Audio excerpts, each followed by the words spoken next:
as we open up Let's Talk Antiques. Dave, how are you? Good. Looks like you got a haircut last week. Yeah, it looks like you did too. Yeah. Yeah. He took care of you, didn't he? Yeah. I told him to cut your head off, but he didn't. He didn't. I tried. Well, as soon as I get out of barber, That would be scary. As soon as I've already talked to him. As soon as I get out of barber school, I'm gonna, I've got the chair and stuff, and I'm gonna move it up there. Yeah, Tom's, and Yeah. and then you're gonna be my first customer.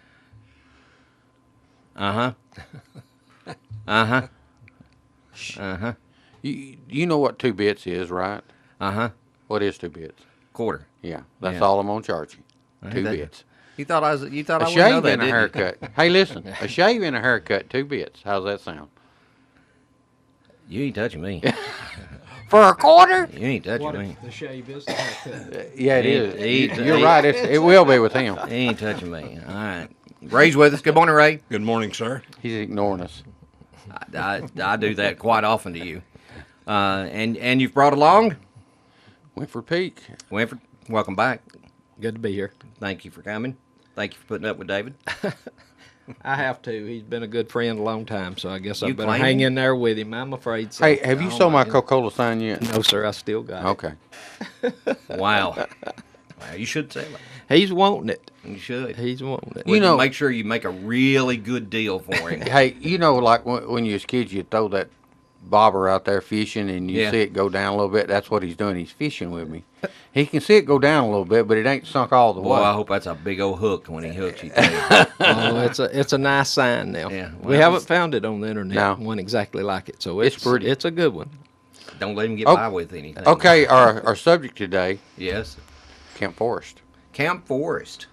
And of course, I got the expert here. For people that don't Well- know, explain Camp Forrest. Well, yeah, Winford's going to explain it. Not only, he worked out after they changed it from Camp Forrest to what? AEDC? Yeah. Well, part of Camp Forrest turned, AEDC uses. So anyway, I worked there for nearly 42 years. Well, there you go. There you go. 42 years. We all, growing up, we didn't even know AEDC. It was always Dayro. Yeah. It's Yeah. just, That was actually the contractor, Yeah. first contractor Yeah. that was formed to operate when they decided to go with the civilian type operations. for some reason, Dayro kind of Contract. stuck there for a while. Yeah. All people still call it. Yeah. Old people still say That's out true. Aero. That's true. Yeah. That is very true. My dad Yeah. worked there for many years, too. So. Yeah. Now prior When I left in 2006, I guess it was when I left out there, They have we a was party working for for ATA. ATA, yeah. did they have a party for you, or did they just have a party when you left? Actually, we had a party, but me and a friend of mine, Dave Mayton, and Buddy Rogers, we was all leaving the same time, and we was working second shift, and we had the party for the other people. They was the ones getting out good. We actually bought steaks from Dewey's. Well, They brought out marinated steaks, and we bought steaks for everybody on our shift That's out there pretty How that about night. that? that's pretty Yeah. good. The guy leaving by the That's steak. pretty good. That's pretty good. Hey, Winford, before Camp Forrest, it was Camp P, that site out there. So Yes. just to kind of let people know. So Camp P was established in 1926, and it was a National Guard type facility, Okay. and it was a little over 1,000 acres. But now, and I'll sort of lead up to the development of Camp Forrest. We had a governor at that time, Prentice Cooper, and Prentice Cooper, he had been over in 1937, before the war in Europe even, and they had did a tour, a lot of the politicians, and he had actually met Adolf Hitler on this tour. When he came back, he saw what was fixing to happen. When the war started in Europe in 39, I guess it was, he didn't think that we could stay out of it, just like most of our people couldn't. We wanted to be neutral, but anyway, Cooper, he decided that he wanted to rev up all the efforts in Tennessee to for us to be a major player in any war efforts that came along. We needed it. We was coming out of the Great Depression. The economy was bad, and we needed the jobs, and we needed the facilities. And he goes to Nashville, and he talks to the state government folks, and he talks them into starting a plan. It was a war it was they called it the First State Defense Organization is what they called it. And anyway, they decided that they would start buying up ground, having places for these facilities to be, and put people to work here in Tennessee on that effort. Even working toward getting maneuvers here. They knew that Patton and other generals, they liked the lay of this country because of its similarity to Western Europe. Yeah, okay. And the Cumberland River serving the purpose, the Rhine River. It was I'd heard that so before. that's why they decided to do the maneuvers here in Middle Tennessee, which was a big player. Those maneuvers was actually centered, headquartered out of Cumberland University in Lebanon, but AEDC, or not AEDC, but Camp Forrest was the main logistics place for it, and that was one of the first things they actually did down there as far as a large-scale program. But anyway, in 1940, he set up this First State Defense Organization, and that was the same year they started the Selective Service Draft, which was a peacetime draft. So all the inductees that were going to be coming out of Tennessee and local areas needed a place to be inducted. Okay. And anyway, that's what Camp Forrest served as first, was an inductee center. And there was over, I think it was 250,000 guys actually went through Camp Forrest, inducted over 250,000 Wow. people. No women, I don't think, was inducted there. Our local women went down to, I think, Fort Oglethorpe, Okay. Georgia. But anyway, it was quite a player there. But the Camp P was already out in this area, and it, like I say, is only 1,000 acres. Now, when they started acquiring property, then more property for Camp Forrest, they ended up with like 85,000 acres that Camp Forrest covered. And That's all. Wow. yeah, a very, large area. very much so. Well, don't they still have about 44,000 acres? They still used to, when I helped with tours there when I was a supervisor there at ASTA. I was thinking that we told people that the AEDC part of it now was 55,000 acres. Now, I don't know if the National Guard is not a part of that. The National Guard still has a large area, a So large you're saying presence it's there. still 55? Well, I'd say probably at least that, and all of it may still be out there, but cut up with some I different think people. They The must have lost some landfills of it, and- yeah. Yeah, I don't know for sure, but that's what it was during its heyday. 85,000 acres. Yeah, that's what it, and it was during this time frame when the first groups that came there military-wise. There was a division came from Illinois as a National Guard unit, and they came down, and then the Tennessee unit also joined them, and they were the first two active units there, and the Tennessee National Guard was called up to go to war, and they went over as the 117th Infantry Regiment of the 30th Division, and they served with distinction all throughout the war. But when Cooper had started this Tennessee State Guard, he had set up a group that... Winford, hold that thought. Okay. We're going to take a little short break. Yeah, let me take Okay. a quick break, and we'll come back in just a moment, so stay tuned. The Jiffy Burger on the Hillsborough Boulevard in Manchester has been voted as having the best hamburgers in Manchester. Hometown atmosphere, historical memorabilia, and of course those great burgers, salads, chicken, and so much more. It's the Jiffy Burger on the Hillsborough Boulevard in Manchester. Call in orders at 728-4452. You can also order at the convenient outdoor curb service. Hamburgers are made the old-fashioned way at the Jiffy Burger, Manchester's finest hamburgers. Open 7:30 until 9, Monday through Saturday. We would like to thank Dr. David Florence for supporting Let's Talk Antiques. See Dr. Florence at 804 Kalon Street in Manchester for all of your medical needs. Call 728-5522 for your appointment today. Most insurances accepted.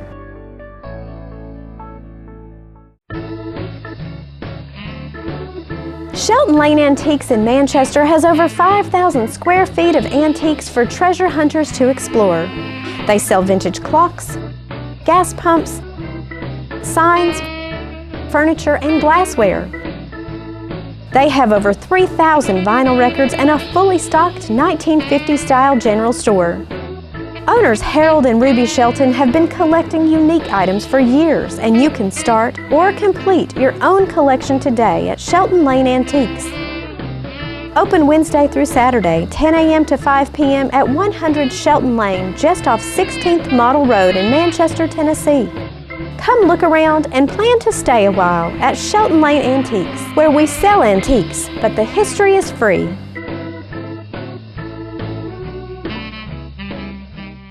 We are Goody Two Scoops. I love Goody Two Scoops. A family-friendly, yummy dessert specialty shop in Tullahoma, Tennessee. We excel in self-serve frozen treats and our own incredibly tasty chef-baked creations. For frozen treat lovers, we offer frozen yogurt, ice cream custard, as well as gelato and Italian ice. 85 flavors that rotate each day. 55 toppings including fresh sliced fruit. For our baked good lovers, Goody Two Scoops offers a variety of fresh pastries at a hometown price. Our 2 certified culinary chefs design and create incredible cakes. We showcase our cakes, froyo cakes, cupcakes, cookies, pies, and chocolate-covered strawberries, offered fresh daily. Love playing. Goody Two Scoops.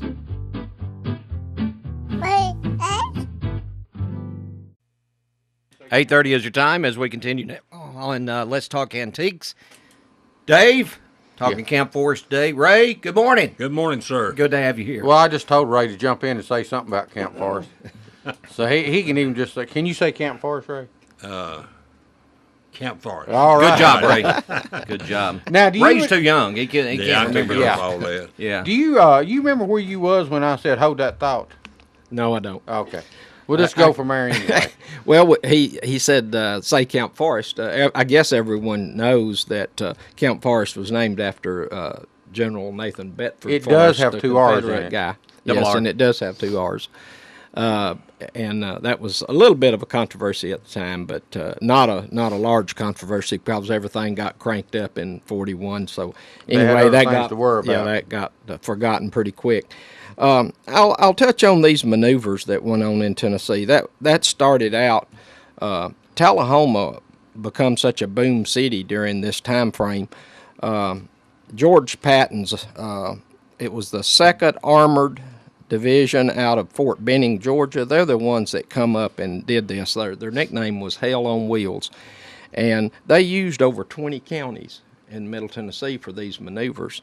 And they had what they called the Red and Blue Armies, and they would do these war exercises, and they would just go anywhere and do everything. And there was, during that time frame, at the end of these maneuvers, and this usually was the last maneuvers these guys was going to do on a large scale before they actually went into combat in Europe. And there was over $4 million worth of claims filed. The government just said, we're going to cut fences and we're going to use buildings. And they did. And they did, but you could file on it, and cities and civilians both got over $4 million worth of claims after that. And one of the things that was interesting during that time frame, before, in about 1937 or so, or earlier than the war periods, Rommel was like a military attaché, young officer, and he came over to Middle Tennessee, and he studied. You probably need to tell him who he is. Well, he was a German general, later on a tank corps guy. Rommel came over and studied the tactics of Nathan Bedford Forrest as a cavalry officer, and he thought that his tank corps could serve as cavalry, and he could follow the same type of tactics. So he actually thought Middle Tennessee was also like the theater that they would be in later on, his group. So that was a pretty interesting thing that I read about. But anyway, when a lot of people now, most everybody that actually remembers Camp Forrest when it was big, going full bore, they was probably born in the 20s, so that makes them in their 80s, mid-80s, late 80s, early 90s. So most of the younger people like us wasn't even born right then.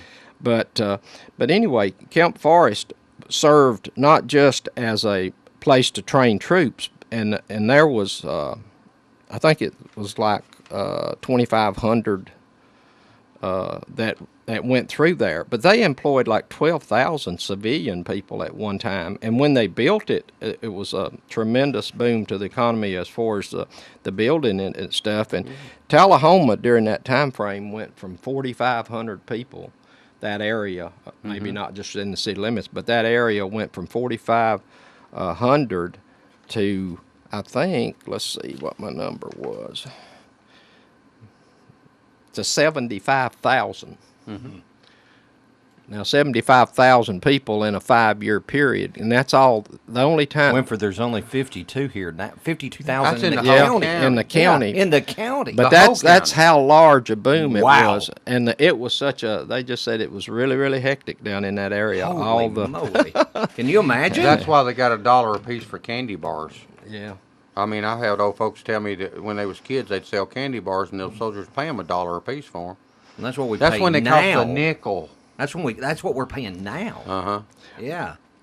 But there was, Holy cow. well, it was over 11 infantry divisions trained there, 2 Ranger battalions. They trained medical people, supply people, cooks. They had a nursing program there. But a lot of people don't know that Camp Forrest was used as a prisoner of war camp. But before the prisoners of war, they really don't know, I guess, about what our government formed a program called an Alien Enemy Control Program. And they interred Americans of either, most of them was Italian, Austrian, and German descent. Okay. Because, and they were worried about them, still feeling for their home countries. Yeah. And worried about sabotage and that sort of thing. So they interred these people without due process, legal process, or anything, Wow. pretty much. And there was over 800 of those kept down at Camp Forrest for quite a period of time. It was one of the very first places in the country that took these people in. And they were treated pretty much as prisoners of war. They was under guard, and they was kept in huts, 4-man huts. They let them have their little communities of their self. Some of them even actually had their own newspaper they let them print. Really? Yeah, the name of the newspaper was The Latrine. So that was sort of, I guess, to let you know what they thought about it. But they were there for about a year or so.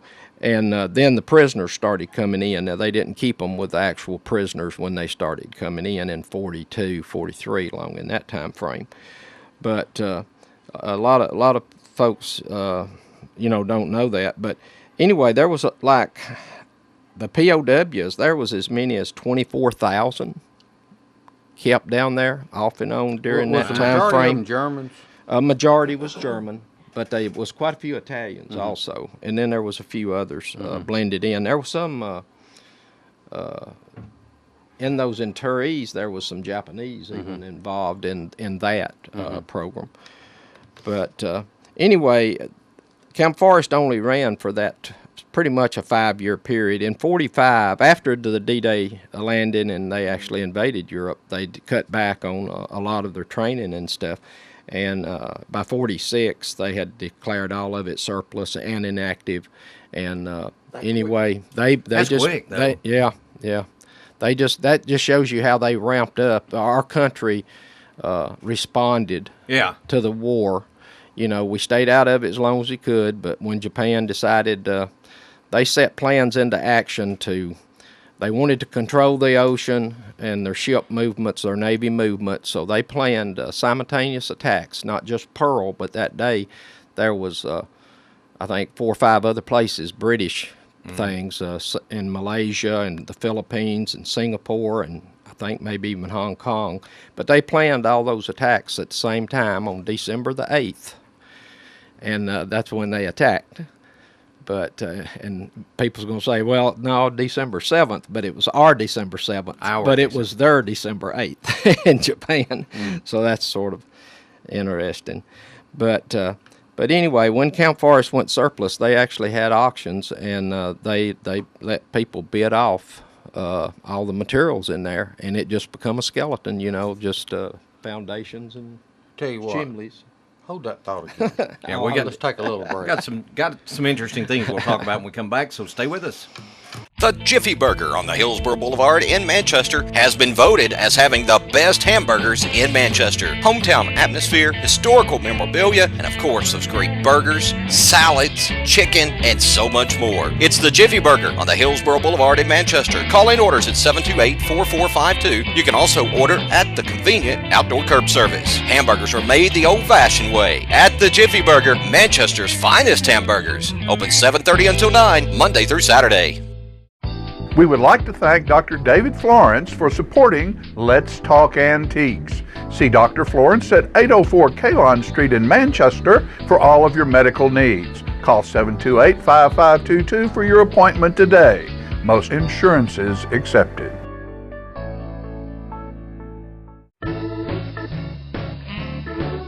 Shelton Lane Antiques in Manchester has over 5,000 square feet of antiques for treasure hunters to explore. They sell vintage clocks, gas pumps, signs, furniture, and glassware. They have over 3,000 vinyl records and a fully stocked 1950-style general store. Owners Harold and Ruby Shelton have been collecting unique items for years, and you can start or complete your own collection today at Shelton Lane Antiques. Open Wednesday through Saturday, 10 a.m. to 5 p.m. at 100 Shelton Lane, just off 16th Model Road in Manchester, Tennessee. Come look around and plan to stay a while at Shelton Lane Antiques, where we sell antiques, but the history is free.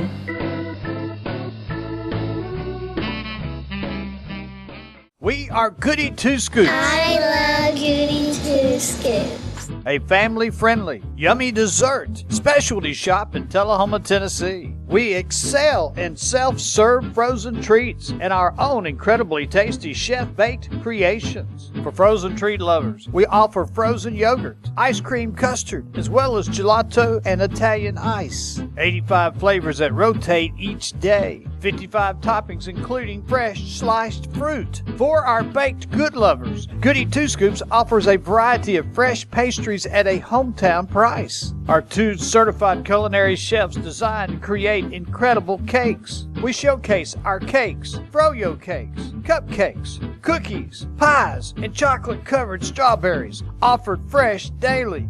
I love playing. Goody Two Scoops.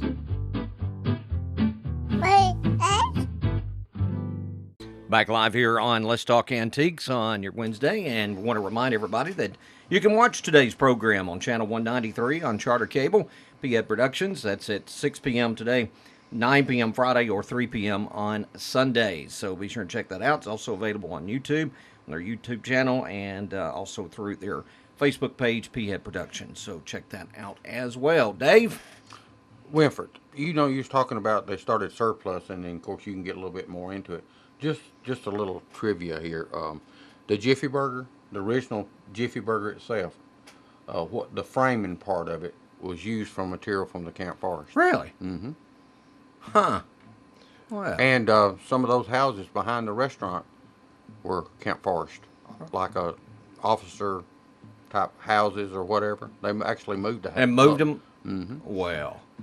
When your Full family history there. When your family got that, was it called the Frost Top? No, it was Jiffy Burger when we got it, because we got it in '65. It Okay. was Frosty Top. Yeah, the 57. Frost Top, when it was first About opened. '63, yeah. Winford, is when they changed it to Jiffy Burger. I remember when I was a kid, when they opened it, they had big chest top freezers, and they had frosted mugs, and you could get root beer or lemonade, and it was called the Frost Top, or Okay. Frosty Top. Frosty Top. And Had one that in was Murfreesboro and one in Manchester. that's what that restaurant was to How begin about with. that? I've learned something today. And just another little bitty part of that, and I guess is why they used that material, they didn't even own the land. They leased the land and put the building on there. Really?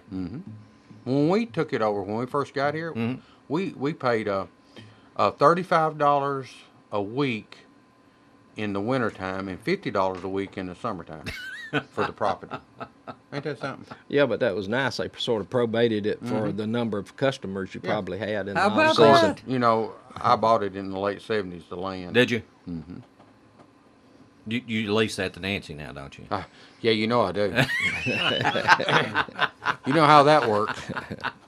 She's Go ahead, listening. Wim. Yeah, I know. Let's get off that subject. Let's get into I've got sort of an interesting thing on that. When they surplused that later on, everything was pretty much gone. When I got to be a pretty good sized kid, I was born in '46, and that was the year they sold everything off. But when I was about probably 11, 12, somewhere along in there, 13 maybe, a gentleman up Forrest Mills, where I grew up and went to grade school and stuff, named Harry Lumpkin.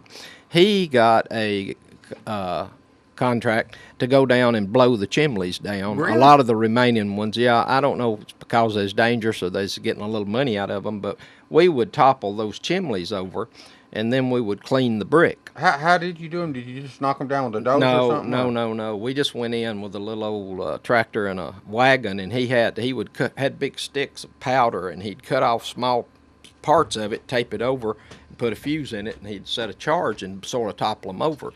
Didn't want to damage them because we cleaned them, and we got a penny a brick, and if you worked all day long like a dog, you could do about 400 brick, 400 to 500, depending on how well they come apart. But now the mortar they used in them things wasn't like regular mortar.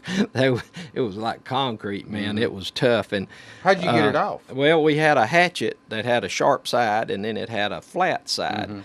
And you'd take and you'd try to hit between the brick and the mortar, and it'd pop off, all of it pop off. If not, you had to take that hatchet side, the sharp side, and you would cut enough of it off that new mortar would stick. But that old brick was a good deal.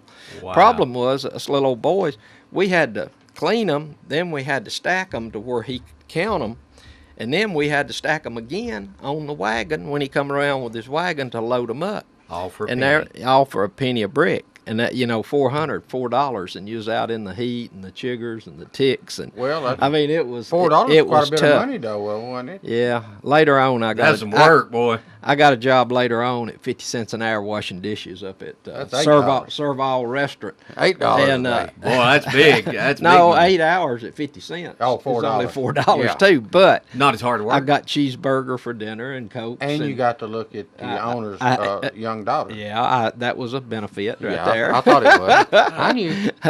Let's get back to Camp Forrest here. Well, but anyway, that was at least I did get to work there some. Now we brought some things, some souvenirs from down there, like all other bases, or camps. They had things that they had their name on that the guys could buy to send back as souvenirs for their families or keep.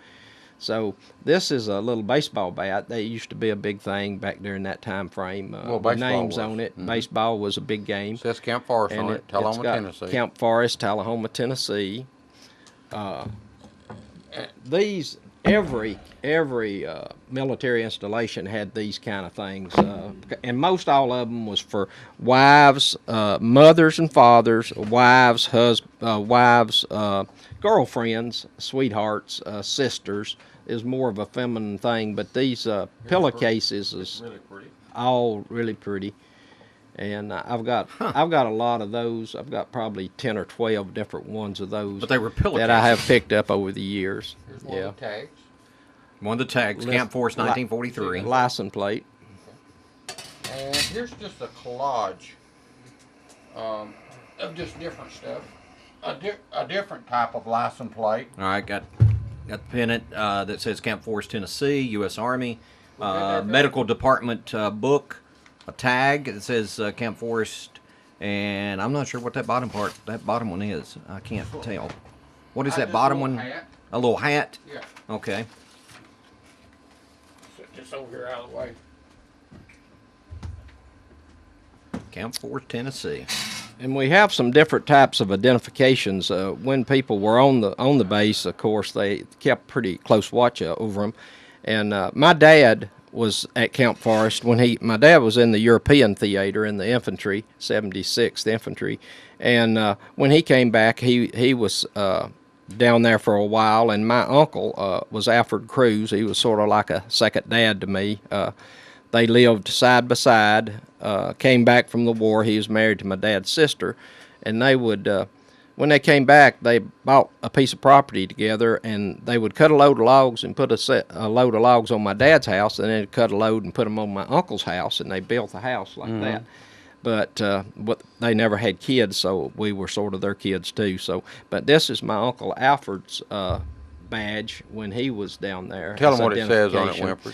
It says got his picture. It's got his picture, and it says the War Department, Camp Forrest, Tennessee. It's a button. And then they had a employee number, and they had to wear them. You know, all that the thing's time what, when about they an was inch there. and a half tall or so? Yeah. An inch and a half around. Diameter. Yeah. Inch and a half. And then you got a contractor's tag. And this is a contractor's tag. That showed that you was not an employee of the place there, but you was an employee of a construction company working in there. But here again, you had to have an identification number. And what does it say on it? Well, it's got a Hardaway company, and they was a construction company there. But it says Camp Forrest on it. It's specific to that area. And David has one that was from a professional person there. That was this one here says, person. and of course you can't see it, but this one here says Camp Forrest, Tennessee. About like a driver's license. It's an employee pass, and it's he's an engineer. He was born in 1912. Wow. So, of course, it's a nice looking ID, almost like a driver's license. Yeah. Kind of rare. Right that size. Yeah. All right, let me take one more quick break. We'll come back with more in just a moment. The Jiffy Burger on the Hillsborough Boulevard in Manchester has been voted as having the best hamburgers in Manchester. Hometown atmosphere, historical memorabilia, and of course those great burgers, salads, chicken, and so much more. It's the Jiffy Burger on the Hillsborough Boulevard in Manchester. Call in orders at 728-4452. You can also order at the convenient outdoor curb service. Hamburgers are made the old-fashioned way at the Jiffy Burger, Manchester's finest hamburgers. Open 7:30 until 9, Monday through Saturday. We would like to thank Dr. David Florence for supporting Let's Talk Antiques. See Dr. Florence at 804 Kalon Street in Manchester for all of your medical needs. Call 728-5522 for your appointment today. Most insurances accepted.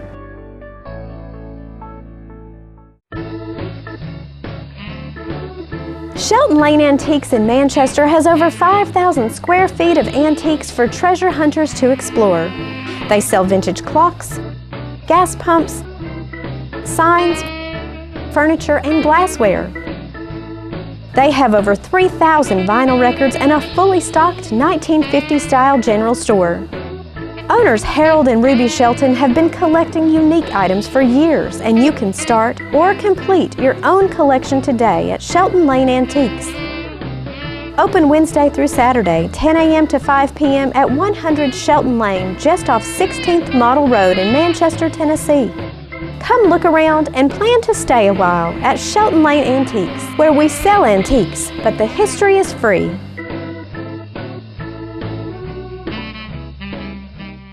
We are Goody Two Scoops, I love Goody Two Scoops. a family-friendly, yummy dessert specialty shop in Tullahoma, Tennessee. We excel in self-serve frozen treats and our own incredibly tasty chef-baked creations. For frozen treat lovers, we offer frozen yogurt, ice cream custard, as well as gelato and Italian ice. 85 flavors that rotate each day. 55 toppings including fresh sliced fruit. For our baked good lovers, Goody Two Scoops offers a variety of fresh pastries at a hometown price. Our 2 certified culinary chefs design and create incredible cakes. We showcase our cakes, froyo cakes, cupcakes, cookies, pies, and chocolate-covered strawberries, offered fresh daily. I love fighting. Goody Two Scoops.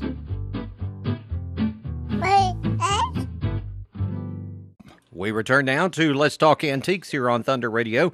Also watch the program on Channel 193 tonight at 6, Friday at 9, 3 p.m. on Sunday on Charter Cable through Behead Productions. My man Philip back here. Yeah. Hey, man, what's up? Hey. Nah, he's hanging in here with You know, on the break, Ray mentioned something that was kind of interesting. What was you talking about, Ray? Oh, but the only thing I knew a whole lot about was Lester Flatt had been a cab driver out there in Camp Forrest in Ain't those that days. something? That's I didn't know that. Wild, isn't it? Yes, it was. You know? I asked Dad if it's true, and he said, yes, it was. I'll be down. Well, I'll be. How about that? So that's my history of Camp Forrest. Hey, it just takes a little bit to make a lot, you know. Well, that's you get true. several little bits together. Well, and you later got a like lot. that, and he was a cab driver. Yeah. Wow. Well, I guess all of them have to start somewhere. That's right. Yeah. You looked up some stuff on eBay. Yeah, I did. Camp Forrest, this tag is kind of an orangish, reddish color. Camp Forrest, Tennessee, E710.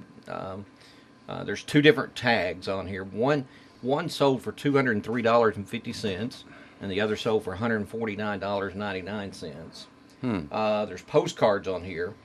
Let's see, 1944 Camp Forrest prisoner of war postcard. I'd say that's a good one, Lucky. $50 for that one, and it's pretty rough. U.S. Postal History cover, POW mail, Camp Forrest, $40. A menu from an officers club. I thought that was pretty interesting. Yeah, how much that bring? And I'm surprised, $31. Yeah, I'll tell you what though. I thought it was a little I want more. you to click on that because it shows the prices. Go ahead and click on it, and it shows the price. And click up at the top again, you know, on the picture, and then it's got several different pictures. Now click on the picture again. Now pull it down where you can see it. Now look at some of the menu prices. I want you to read that to the public. Steak dinner, Yeah. $2. Yeah. Wow. Chicken dinner, $1.50. Yeah. Okay. Let me get some more. Get to the sandwiches. Okay, sandwiches. Yeah. Here we go. All right. Ham sandwich, 15 cents. Cheese sandwich, 15 cents. Why would you want a cheese sandwich Well, when you have a ham sandwich? Well, some people like cheese, Lucky. Okay. A hamburger was 15 cents. Yeah. Cheeseburger, add a nickel. Uh-huh. Let's see. Salami sandwich was 15 cents. Yeah. And that was at the Officers Club. Fresh pork sandwich, 15 cents. Yeah. Ham and egg with French fried potatoes, a whopping 35 cents. Bacon and eggs with potatoes, 35 cents. And an order of fried potatoes was 15 cents. Yeah. Well, you need to talk Nancy and Tracy into having a Camp Forrest day. A Camp Forrest I day. think they should. Yeah. There you go. That'd be cool. Can you imagine the crowd? As high as hamburger is right now? I don't think so, David. That ain't gonna happen. I tried to buy it the other day, and it was for the the really good stuff. It was $4.59. That's what they use up there. They use ground chuck. Yeah, $4.59 a That's pound. that's why they sell so many hamburgers. Hey, No, I'm sorry. It was $6 for the ground chuck. It was $4.59 Yeah. for Yeah, the cheaper stuff. Winford, I'm sorry it's about at that. the I'll tell you what I always wondered about is the sign, the Camp Forrest sign. Yeah, I don't know that anyone knows where that went. More than likely, it got salvaged, and I don't know that. And the Forrest Hotel sign. I always wondered what happened to it. Yeah, yeah. But wouldn't that be a good thing to have? You better.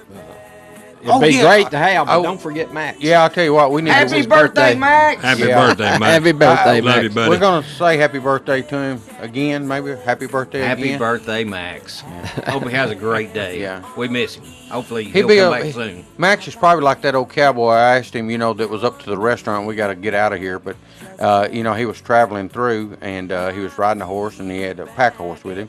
I said, "How old are you?" He said, "I'm 39 plus 40." So I got to say, Max is 39 plus whatever. Whatever. Yeah. 2. All right, we're out of Be here. ain't we? 41, right? Yeah. Yeah. All right, we're out of here. Wafer, thanks for coming. Thank y'all for Will you having come back? me. I'm not promising anything.